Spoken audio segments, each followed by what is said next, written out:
La noticia que sacude al mundo del regional mexicano, se revela que el mismísimo hijo de Joaquín El Chapo Guzmán habría ordenado la ejecución de Ernesto Barajas. Un crimen que desató terror, rumores de traición y que dejó a sus seguidores con más preguntas que respuestas. Pero, ¿qué fue lo que realmente pasó? ¿Por qué alguien tan poderoso querría ver muerto a este cantante? La tarde del 19 de agosto de 2025 se presentaba como una más en las calles de Zapopan, una ciudad acostumbrada al movimiento elegante de camionetas de lujo y a la tranquilidad aparente de sus zonas residenciales. Sin embargo, aquella calma se vería rota en cuestión de segundos. El reloj marcaba poco después de las 5 cuando una ráfaga de disparos estremeció a vecinos y transeúntes. El estruendo del plomo rebotando contra el asfalto y los muros dejó claro que algo terrible estaba ocurriendo. En el centro del ataque estaba Ernesto Barajas, voz y líder de Enigma Norteño, uno de los grupos más sonados dentro del género de los corridos progresivos. Viajaba en su camioneta acompañado de un hombre de confianza, sin imaginar que ya había sido marcado por la muerte. De la nada, como salidos de la sombra, dos hombres encapuchados a bordo de una motocicleta se emparejaron con el vehículo. Portaban armas largas y, sin mediar palabra, comenzaron a disparar a quemarropa. La camioneta recibió múltiples impactos, el ruido de los proyectiles era ensordecedor, los cristales estallaron en 1000 pedazos y el motor quedó inutilizado en segundos. El ataque fue certero. Barajas no tuvo oportunidad de reaccionar, su acompañante tampoco. Ambos cayeron abatidos en el acto. Pero la violencia no distinguió, una mujer que transitaba por la zona, totalmente ajena a la escena, fue alcanzada por las balas y quedó tendida en el suelo, gravemente herida. Los gritos de horror de quienes presenciaban la escena se mezclaron con el chirrido de los neumáticos de la motocicleta que huyó a toda velocidad. Lo ocurrido no tenía nada de improvisado. No fue un asalto, ni un accidente, ni siquiera un intento de intimidación. Todo apuntaba a una ejecución planeada al detalle, con un objetivo claro, eliminar al cantante. El modo de operar, hombres encapuchados, motocicleta de escape, armas de alto poder, era un sello inequívoco de un ajuste de cuentas.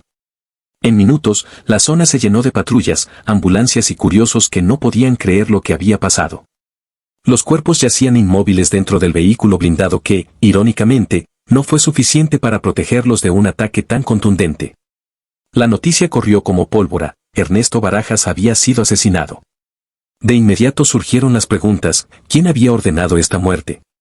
¿Qué había detrás de un crimen tan frío y calculado? El eco de los disparos apenas se apagaba, pero ya comenzaba a escribirse un capítulo más de la sangrienta historia que une al narcotráfico con la música regional mexicana. 2 años antes de aquel fatídico 19 de agosto, cuando el nombre de Ernesto Barajas aún se pronunciaba con admiración en los escenarios, una sombra comenzó a perseguirlo. Era el año 2023 cuando en Baja California apareció un mensaje que heló la sangre de muchos.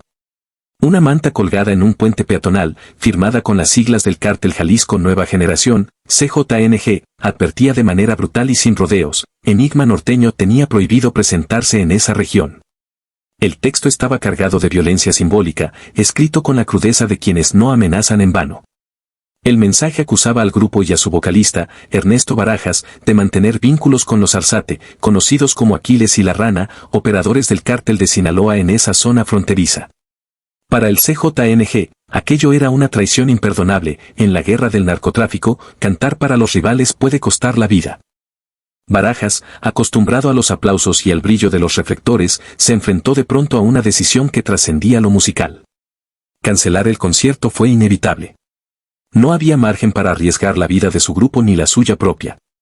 Sin embargo, su silencio habló más fuerte que cualquier declaración. Nunca desmintió las acusaciones. Nunca explicó nada. Simplemente guardó silencio, y ese silencio alimentó aún más el rumor. Las especulaciones crecieron. Algunos decían que efectivamente Barajas estaba alineado con facciones del cártel de Sinaloa, otros aseguraban que solo se trataba de corridos pagados, canciones hechas por encargo, como ocurre con muchos artistas del género. Pero en el ambiente enrarecido de los narcocorridos, una simple dedicatoria en una letra podía convertirse en una sentencia de muerte. A partir de ese episodio, la carrera del cantante tomó un giro oscuro. Aunque seguía llenando escenarios, la percepción pública cambió. Cada vez que se subía a cantar, había quienes se preguntaban, ¿está interpretando música o enviando mensajes entre cárteles? El eco de aquella manta se extendió como un fantasma que lo seguía de ciudad en ciudad. Barajas intentó refugiarse en su música, pero en el fondo sabía que no era un artista cualquiera. Sus canciones ya lo habían puesto en la mira, y la amenaza del CJNG era un recordatorio de que, en ese mundo, no hay segundas oportunidades. Lo que parecía un simple episodio aislado en 2023 se convertiría en la antesala de su trágico final. Las letras de sus corridos habían cruzado la delgada línea que separa el entretenimiento de la guerra. Y esa línea, tarde o temprano, cobra la factura. Ernesto Barajas no era un artista cualquiera.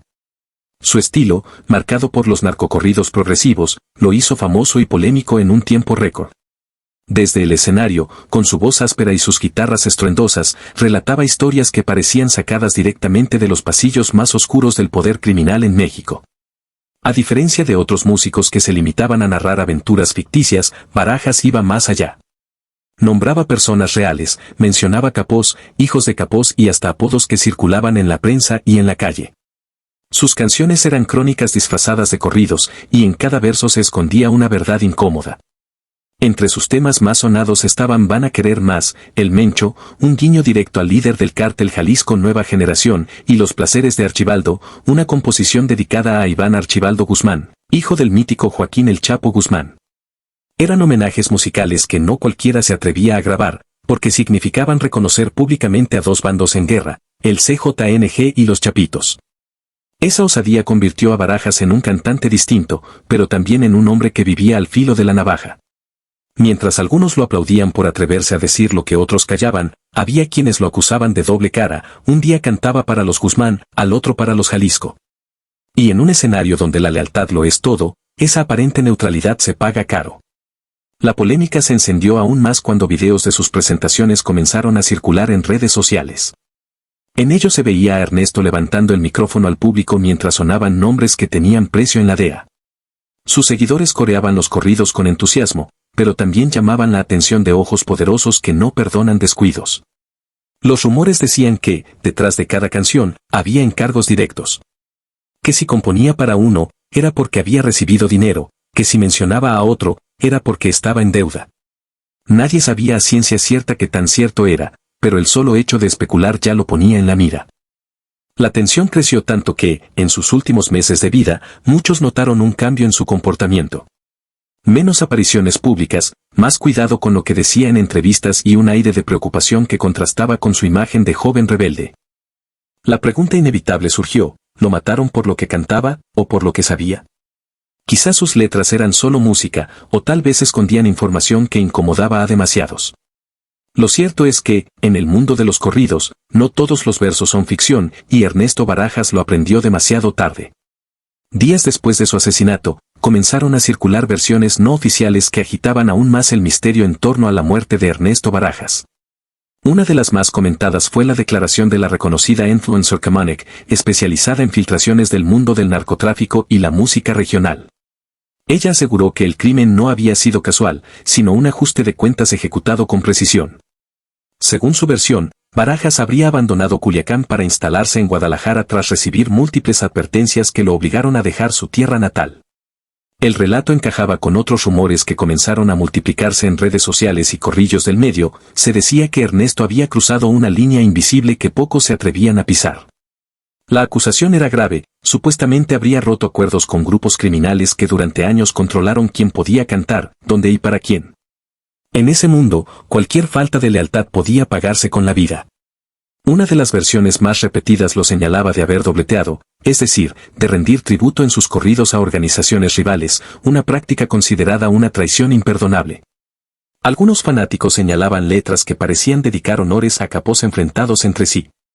Si bien nunca se comprobó que esos encargos fueran directos, en el ambiente del narcocorrido la percepción podía ser tan peligrosa como la realidad. La idea de que Barajas hubiera querido complacer a ambos bandos alimentó las sospechas. Unos lo veían como un simple intérprete atrapado en la vorágine del poder, otros, como alguien que había intentado jugar con fuego, confiado en que su fama lo protegería. Lo cierto es que en los pasillos del género regional se sabe que la música nunca ha estado del todo separada de las disputas de territorio, y que los escenarios a veces funcionan como vitrinas de poder. La Fiscalía de Jalisco, mientras tanto, mantiene el caso abierto. Sin embargo, a falta de pruebas concretas y con testigos temerosos de hablar, las investigaciones parecen avanzar a paso lento. La narrativa oficial no ha logrado desmentir ni confirmar nada. En contraste, los rumores crecen como una ola imparable que se alimenta del silencio. Ernesto Barajas pasó de llenar escenarios con su voz a convertirse en una víctima más de la guerra que tantas veces cantó. Su final, rodeado de especulaciones, refleja la delgada línea entre la música y el crimen organizado. Hoy, sus canciones sobreviven en plataformas digitales, pero su nombre está marcado por la sombra del mismo mundo que lo llevó a la fama y, al mismo tiempo, lo condenó. Un destino sellado por secretos nunca confesados. ¿Y tú qué opinas? ¿Crees que la muerte de Ernesto Barajas fue realmente un ajuste de cuentas? ¿O piensas que detrás de su asesinato hay secretos aún más oscuros? Déjame tu comentario aquí abajo, quiero leer tu opinión. No olvides suscribirte al canal, activar la campanita para que no te pierdas ninguna de nuestras historias y compartir este video con tus amigos. Tu apoyo es lo que mantiene viva esta comunidad.